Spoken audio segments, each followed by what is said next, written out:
Hello guys, Mahanadi சீரியலில் ரொம்பவே இன்ட்ரெஸ்டிங்கான சீன்லாம் வருது. ஸ்கிப் பண்ணாமல் ஃபுல் வீடியோ பாருங்கள்.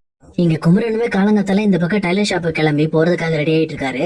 அப்ப சரி போய் சாப்பிட்டுட்டு போயிடலாம் அப்படின்னு சொல்லி காவேரி கிட்ட எனக்கு கொஞ்சம் சாப்பாடு போடு அப்படின்னு சொல்லி சொல்றாரு.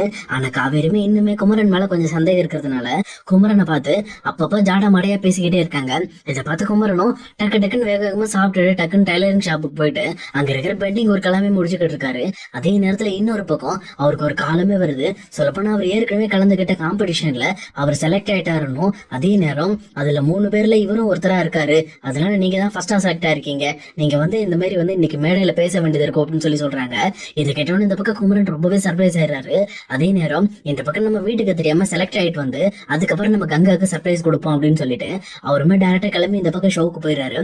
ஷோக்கு போகும்போது இங்க விஜய்க்கு கால் பண்ணி இங்க நடந்த விஷயத்த எல்லாத்தையுமே சொல்லிக்கிட்டு இருக்காரு. இது கேட்ட விஜயுமே ரொம்ப சர்ப்ரைஸ் ஆயிட்டு, பரவாயில்ல குமரன், உண்மையிலுமே உங்க திறமைக்கேத்த ஒரு நல்ல ஒரு மேடை கிடைச்சிருக்கு, இதை நீங்க சரியா பயன்படுத்துங்க அப்படின்னு சொல்லிட்டு இந்த பக்கம் அவருமே குமரனுக்கு ஆல் தி பெஸ்ட் சொல்லிடுறாரு. அது மட்டும் இல்லாம உங்களுக்கு எந்த சப்போர்ட் வேணாலும் கண்டிப்பா நான் பண்ணுவேன் அப்படின்னு சொல்லி இந்த பக்கம் இன்னொரு வாக்குமே கொடுக்குறாரு. அதே நேரம் குமரனுமே பக்காவான காஸ்டியூமோட அந்த ரியாலிட்டி ஷோருக்கு போயிடுறாங்க. அதுவுமே அந்த ஷோ லைவ்ல ஓடிக்கிட்டு இருக்கு. இன்னொரு பக்கம் இது எல்லாமே வீட்டுல உட்காந்து நிவின் பாத்துட்டு இருக்காரு. இதை பார்த்துட்டு பயங்கரமா ஷாக் ஆயிட்டு, யமுனா ஒரு நிமிஷம் இங்க வா, சீக்கிரம் வா அப்படின்னு சொல்லி யமுனாவை கூப்பிடுறாங்க. கூப்பிட்டது மட்டும் இல்லாம இங்க பாரு, குமரன் ரியாலிட்டி ஷோல வந்துட்டு இருக்காரு, அது மட்டும் இல்லாம காம்படிஷன்ல அவர் செலக்ட் ஆயிட்டாரு அப்படின்னு சொல்லிட்டு யமுனா கிட்ட சொல்லிட்டு இருக்காங்க. அதை கேட்ட யமுனாவுமே பயங்கரமா சர்ப்ரைஸ் ஆயிட்டு உடனே இந்த பக்கம் கங்கா கால் பண்றாங்க. பண்ணது மட்டும் இல்லாம, அக்கா நீ டிவியை பாத்தியாக்கா, முதல்ல டிவில மாமா வரா இருக்கா, ரியாலிட்டி ஷோல அவர் இருக்கா அப்படின்னு சொல்லி சொல்றாங்க. இதை கேட்டோன்னு இந்த பக்கம் கங்காக்கு ஒண்ணுமே புரியல, என்னடி சொல்ற அப்படின்னு சொல்லிட்டு டக்குன்னு டிவி ஆன் பண்ணி பாக்குறாங்க. ஆன் பண்ணி பார்த்தோன்னு இந்த பக்கம் குமரனோட இன்டர்வியூ நடந்துட்டு இருக்கு.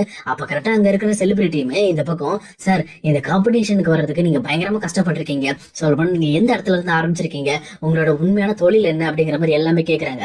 அப்ப குமரனுமே இந்த பக்கம் நான் ஒரு ட்ரைலருங்க, ஒரு நார்மலா துணி தைக்கிறவன் தான், சொல்லப்போனா ரொம்ப கஷ்டப்பட்ட ஃபேமிலியில இருந்து நான் வந்திருக்கேன். ஆனா இந்த மாதிரி ஒரு ஹீரோவாகணும் அப்படிங்கிறது என்னோட கனவு, என்னோட வாழ்நாள் கனவு இதுதான் அப்படின்னு சொல்லி சொல்றாங்க. அதே நேரத்துல உங்களோட மனைவி வந்திருக்காங்களா, அவங்கள நாங்க பாக்கலாமா அப்படின்னு சொல்லி கேக்குறாங்க. அப்ப கரெக்டா இங்க குமரனும் இருந்துகிட்டு, இல்ல நான் அவங்கள இந்த ஷோக்கு வர வைக்கல அப்படின்னு சொல்லி சொல்றாங்க. இதை கேட்டோன்னு இந்த பக்கம் அந்த ஹோஸ்டுமே, என்னாச்சு உங்க ஒய்ஃப் உங்களுக்கு பிடிக்காதுங்களா அப்படின்னு சொல்லி கேக்குறாங்க. ஆனா குமரனுமே இருந்துகிட்டு, இல்ல அப்படிலாம் கிடையவே கிடையாது, என் ஒய்ஃப் எனக்கு ரொம்ப பிடிக்கும், சொல்லப்போனா இந்த விஷயத்த நான் ஓப்பனா அவகிட்ட பேசியிருந்தேன்னா அவ எனக்கு நிறைய விதத்துல சப்போர்ட் பண்ணிருப்பா, பட் இருந்தாலும் அவளுக்கு ஒரு சர்ப்ரைஸ் கொடுக்கணும் அப்படிங்கிறதுக்காக தான் இந்த விஷயத்த நான் பண்ணேன் அப்படின்னு சொல்லி சொல்றாங்க. சொன்னது மட்டும் இல்லாம அந்த ஸ்டேஜ்லயே ஐ லவ் யூ கங்கா அப்படின்னு சொல்லி சொல்றாங்க. இதை கேட்டோன்னு அந்த ஹோஸ்டுமே, பரவாயில்ல சார், உங்க ஒய்ஃப் மேல நீங்க நிறைய அன்பு வச்சிருக்கீங்க அப்படின்னு சொல்லி இந்த பக்கம் குமரனையும் பாராட்டுறாங்க. அது மட்டும் இல்லாம இனி வரப்போற பட வாய்ப்புகள்ல உங்களுக்கு தான் சார் முன்னுரிமை கிடைக்கும் அப்படின்னு சொல்லி இந்த பக்கம் அவங்களும் சொல்லிட்டு இருக்காங்க. இதை கேட்டு குமரனும் ரொம்ப ஹாப்பி ஆயிடுறாரு. அதுக்கப்புறம் இந்த ஷோ எல்லாம் முடிஞ்சதுக்கு அப்புறம் இங்க எப்பவும் போல யாருக்குமே தெரியாத மாதிரி அங்க டைலர் ஷாப்புக்கு வந்துறாரு. ஆனா இதெல்லாம் பார்த்த உடனே வீட்டுல இருக்க எல்லாருமே பயங்கரமா ஷாக் ஆயிடுறாங்க. அதே நேரத்துல கங்காவுமே, நம்ம குமரனை இப்படி தப்பா நினைச்சிட்டோமே, அவர் ரொம்ப கஷ்டப்படுத்திட்டோமே அப்படின்னு நினைச்சிட்டு அவர் டைலர் கடைக்கு போய் பாக்கணுங்கிறதுக்காக வேக வேகமா வண்டியை பிடிச்சு வந்துட்டு இருக்காங்க. அதே நேரத்துல இன்னொரு பக்கம் விஜயும் காவேரி இந்த பக்கம் கங்காவை பாக்குறதுக்காக வந்துட்டு இருக்காங்க. அப்ப கங்காவுமே இந்த பக்கம், நான் குமரனை பார்க்க போம், என்னை கூட்டிட்டு போங்க அப்படின்னு சொல்லி சொல்றாங்க.